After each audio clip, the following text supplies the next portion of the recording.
Hello students, welcome to the class of physical education. We are in the third unit, which is yoga and lifestyle, and in this chapter today we'll discuss about the topic hypertension. Through yoga, how can we manage and how can we prevent the hypertension? Let's start. Hypertension. First we should know about the hypertension. What is that? Hypertension means high blood pressure in our arteries. What are the arteries? Arteries takes blood from your heart and supply the blood towards your body part.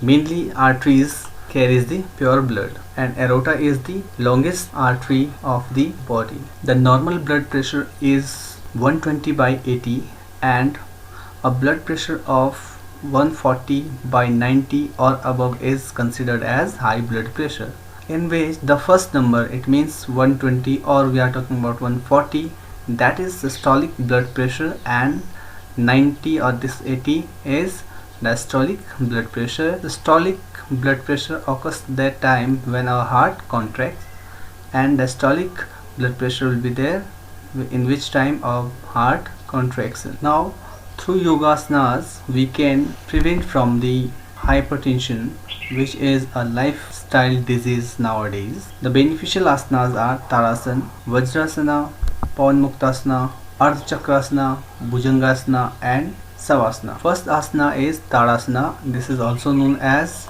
palm tree pose. For this asana you should stand up in attention position, joining the toes and heels. Weight of the body should be equal on both feet. Stretch both hands upward, raise your heels and come on your toes. Pull up your body upwards and stretch it. Breathing should be very slowly, and you should come back in the normal position after some time. The benefits of Tadasanas are: it makes the body active, helps in digestion, it reduces obesity, helps in increasing the height, it improves constipation. Here we have some contradiction of the Tadasana. If you are having few problems like headache, insomnia and low blood pressure, you should avoid this.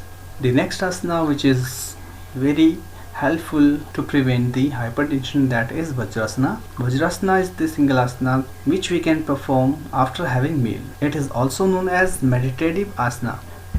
For the Vajrasana, kneel down on the ground with your knees, ankle and toes touching to the ground. Toes should be stretched backward. Now place your palms on your knees. Upper body should be straight. Breathing should be deep and very slow. Then expand the chest and pull your stomach inward. Vajrasana is also known as the diamond pose. The benefits of Vajrasanas are: this asana strengthens the body. After having meal, if we take this posture, that time the blood circulation will be in the upper body part. That time it enhances the digestive process. It removes the mental disappointment also, because that's why we are calling this meditative asana. It regulates the monthly cycle or menstrual cycle. It increases the concentration of mind. The contraindications of Vajrasanas are: a person suffering from joint pain should avoid this, especially if you are having pain in your knees and ankle. Person suffering from hernia, intestinal ulcer and other diseases also should avoid this asana. Next asana is Pawan Muktasana. For Pawan Muktasana, first lay on your back with your leg and arms extended. As you exhale, draw both your knees to your chest. Clasp hands around knees. While holding right knee, release left leg and extend it along the floor. Hold the pose for 30 seconds. Draw left knee back and collapse your hands around your both knees. Now while holding left knee, release right leg and extend it on the floor. Keep this pose for a while. Finally, draw both knees to your chest and hold that position for few times. The benefits of this asana: it relieves indigestion, acidity and constipation. It strengthens the abdominal muscles. It keeps in reducing the fat of thighs, buttocks and abdominal area. It helps in removing tension also. Here Some contraindications are a person suffering from hyperacidity, hernia, slip disc problem, they should avoid this. If you are having pain on your neck and back problem you are having, you should also avoid this asana. The individual who are suffering from piles, they should also avoid this asana.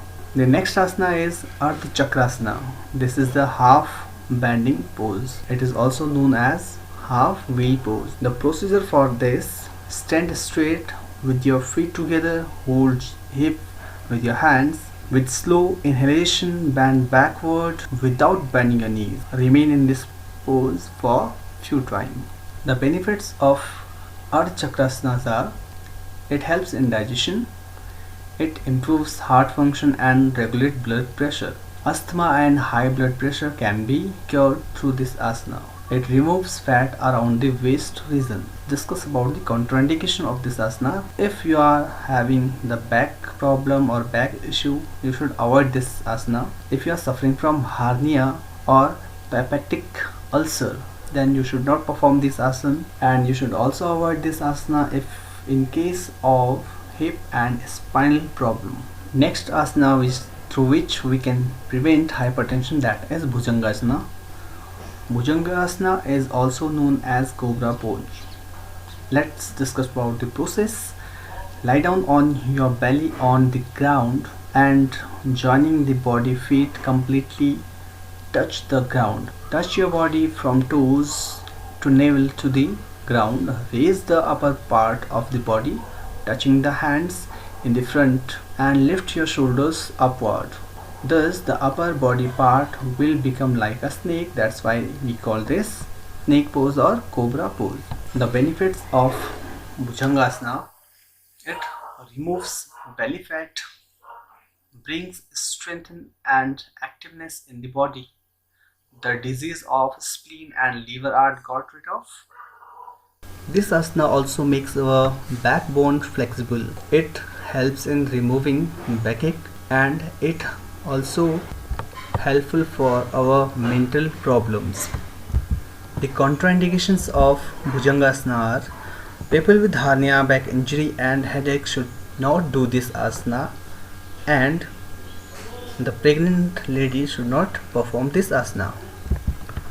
Next, best asanas for the meditation, best asana for the relaxation, and best asana for to control the hypertension, that is Savasana. Procedure is: lie down in the supine position. If you are facing upward, that is called supine position of our body. Keep the arms away from the body in supine position also. Leave all the limbs loose as well as relaxed. You should feel relaxed. There should not any stress in your body. Then gradually breathe in deeply and slowly. Close your eyes and feel completely relaxation in your body. Remain this position for 10 to 20 minutes. It will give a physical and mental relaxation. The benefits of Savasanas are: it strengthens the nervous system, it controls high blood pressure, it relieves mental tension and stress, it also regulates blood circulation in whole body and cure many cardiac problems. The body relaxes and goes into deep meditative state. You can do meditation in this posture also, and you can also do this Yoga Nidra in this pose. This is very easy asana to perform. Let's discuss about the contraindications. There is not any special contraindication for this Savasana, but yes, if you are facing any kind of back problem and if you have surgery there and you are suffering with acidity, that time you should avoid this asana. If you are feeling problem in your back, then you can bend your knees or you can put a pillow under your knees. Just these are the precautions or contraindication for the Savasana. Thank you so much. Keep practicing these asanas at your home and be healthy. The sound mind lives in a sound body. So take care of you. Thank you.